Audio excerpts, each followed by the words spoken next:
Hi, this is Jon Rundell. You're watching DJsounds.com.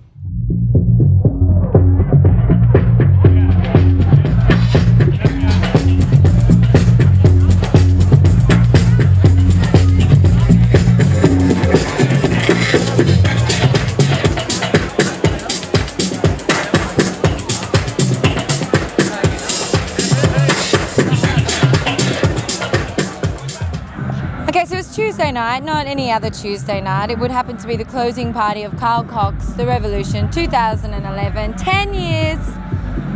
And this man next to me, Jon Rundell. Hi, Jon. I knew that'd make you laugh. Hi, Mel. You've been a massive part of the Revolution family. You've played down here, what, 5 times this season? Yeah. Yep. Yeah, 5 times and 1 more to go later tonight. Again. Later tonight. Yeah. Well, you've just finished double playing... bubble tonight. You did? Oh, double bubble, I like that. Yeah, lucky boy. You've just finished playing on the terrace, which is a really lovely sunset terrace warm-up. Yeah, it's really something actually. It's when you start, there's absolutely 0 people in there, and you're kind of like, you know, you're not sure how soon or how late people are going to come, and it's kind of like, I mean, I've been doing a lot of warm-ups anyway with Carl for maybe nearly 7 to 8 years now, so I'm kind of used to starting in that situation. Right towards the end, it got really, really busy, really, really packed, and it's just really nice. You suddenly feel the heat of all the people.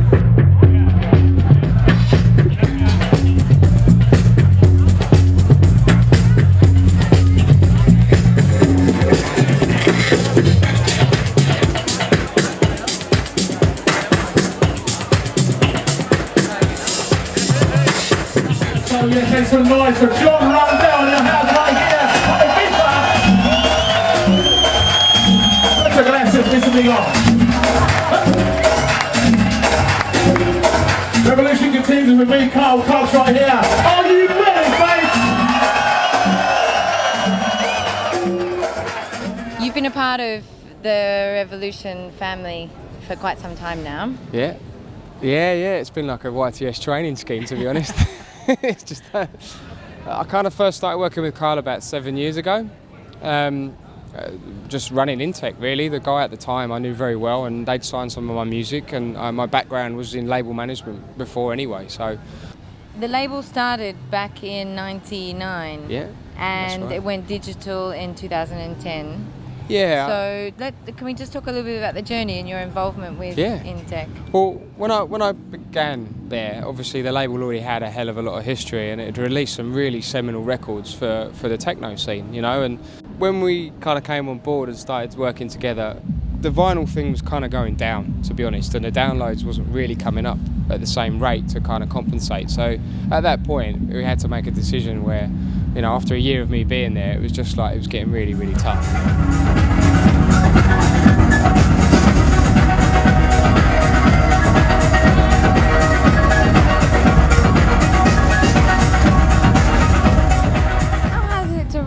A label, or what difficulties in this day and age? Because I mean, there is so much online and you know, music to download, music that people rip off other sites. Yeah. And before it was all about the labels and A&R and like you said, vinyl. And I mean, obviously technology has moved forward, but to run a label now, I mean, it's you took a break. Yeah, it's full on. You came back. Yeah, I mean, it is completely different to before. I mean, the process of still promoting the record is still the same, really. It's just that the lifespan of the record now can be a lot quicker once it's released. It's kind of like, because there is so much music that keeps coming out, you know. But then also when a record does become very popular, it kind of seems to hang around a little bit longer now too.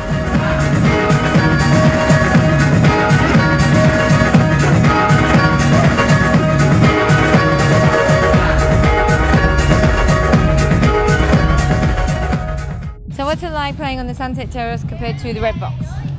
Because you played both the other night extremely well. Yeah. I mean, they're very different rooms, obviously. Yeah, like, you know, the Sunset's all about just setting people up. It's a long night ahead, so you know, it's not about getting too full on. It's just kind of keeping it laid back, keep the BPMs low, keep it kind of nice, you know, a little bit carnival-y maybe, but still keep it down, you know. Just give somebody something just to bop to, you know. Nothing too like. I think they were doing slightly nothing too like that. Well, yeah. Yeah. Maybe when they saw Carl walk in the booth. Mission failed. But then, you know, to sort of then translate it into playing again later, in another room. The rekordbox room is kind of like, it's a cool little room. The dynamics of the sound in there are very strong because it's so compact in there. I actually really enjoy playing there because I feel so relaxed in there.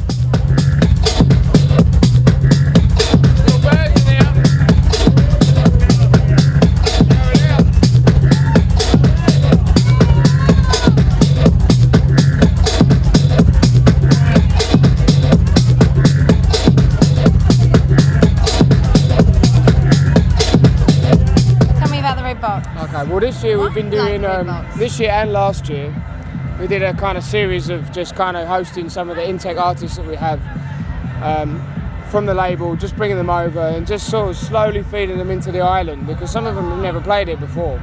Some of them are brand new artists to what we do, so since me and Carl started the label up again, we've been bringing in newer artists, and that's always been the whole ethos and the whole point of the label. So even back 8 years ago, 10 years ago, a lot of the artists that were playing for the parties and also releasing on the label were very new artists, and it gave them like a little springboard and a platform.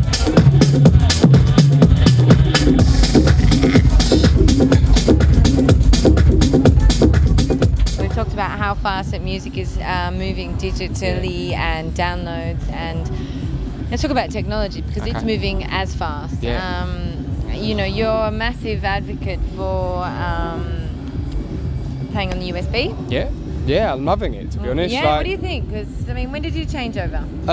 Probably about 6 months ago. Yeah? Really? Yeah. I had been using other pieces of kit that involved technology before, and I had a few kind of issues with it from time to time, and there was always this kind of little bit of something that made me apprehensive every time I was in a club, and I didn't feel like I could always totally relax. And then rekordbox came along with the whole USB thing with the 2000 CDJs, and I was just like, yeah, I'll give it a try. You know, I'm always open to new ideas. I'm always kind of like, you know, this looks like it could be interesting, and it's like, you've got to embrace these things, you know. Yeah. Technology is not going to slow down, and it's not going to disappear. No. If anything, it's going to increase all the time. I found it's made me more kind of work effective, if that makes sense. So when I'm coming to playlists and stuff, you know, I'm just sitting there listening to it on the thing, or when I'm travelling or whatever, and I'm just like, right, bang, it's gone straight into rekordbox, analyses it really quickly, and I'm just like, this is great. You know, it doesn't miss any of the beats. Too easy? No, I mean, the art of DJing never goes away, but it's just that your workflow has become easier. So it does save you time, which, again, running a label, making music, travelling, for me, that's really important.